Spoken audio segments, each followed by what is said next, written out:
mematikan kembali setelah hidup dan akan menghidupkan kamu kembali. Setelah mati dia akan hidup kembali dan padanya lah kamu dikembalikan. Kita ulangi ya. Bagaimana kamu ingkar pada Allah padahal kamu tadi yang mati. Padahal pada awalnya kita adalah mati manusia. Maksudnya apa? Kita berasal dari tanah.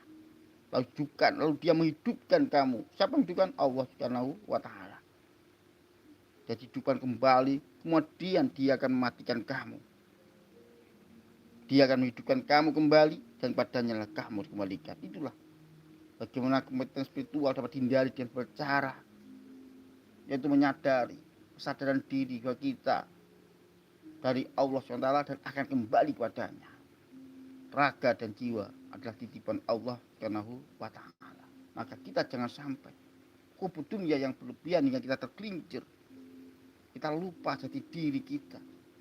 Bahwa dalam hidup ini mutasawuf, hidup di dunia adalah kematian.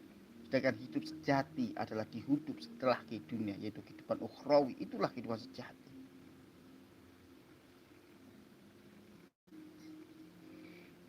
Mengamalkan rukun Islam. Ini penting ya, supaya kita terhindar dari kematian spiritual, yaitu mengamalkan rukun Islam dan rukun iman. Iman pada siapa? Pada Allah, pada malaikat, pada kitab, pada rasul, pada hari akhir, dan pada qada dan juga qadar. Inilah rukun iman kita. Dan juga beramal soleh. Kita selalu beramal soleh. Masalah dengan apa? Yaitu bagaimana amal soleh hubungan kita dengan sesama manusia, hubungan kita dengan alam, dan hubungan kita pada Allah Subhanahu wa taala. Itulah jalan menuju amal soleh. Ihdinas syiratal mustaqim, tunjukkanlah kami jalan yang lurus. Menghindari dosa dan kesalahan. Inilah menghindari. Memang manusia tempat salah dan kilaf kecuali mereka orang-orang yang mau bertaubat, minta ampun pada Allah Subhanahu wa taala. Jadi selalu minta ampun. Selalu beristighfar. Astagfirullahaladzim, astagfirullahaladzim, astagfirullahaladzim di dalam hati dan jiwa kita.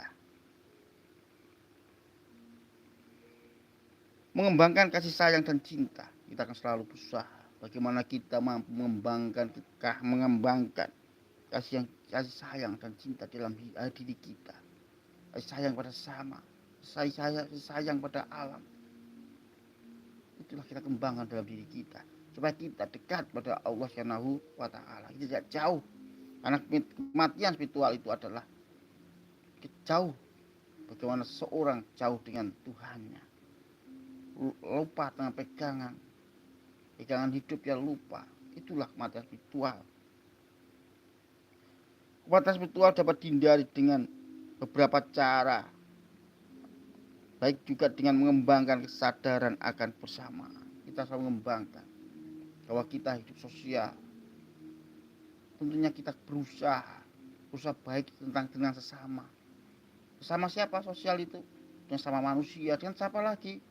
Dengan alam. Bagaimana kita berbuat baik dengan udara, berbuat baik dengan tanah, berbuat baik dengan udara, berbuat baik dengan tumbuhan, berbuat baik dengan laut, berbuat baik dengan air, berbuat baik dengan gunung, dan semua kita selalu berbuat baik.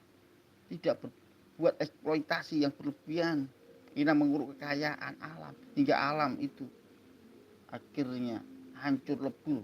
Kenapa? Karena tidak ada keseimbangan. Kalau dalam ilmu modern istilah AMDAL, analis mengenai dampak lingkungan. Jadi kita mengambil alam tapi kita tidak pernah menganalisis apa yang akan terjadi jika hutan itu dibabat, jika air itu diambil berlebihan, jika tambang-tambang diambil secara berlebihan, apa akan terjadi?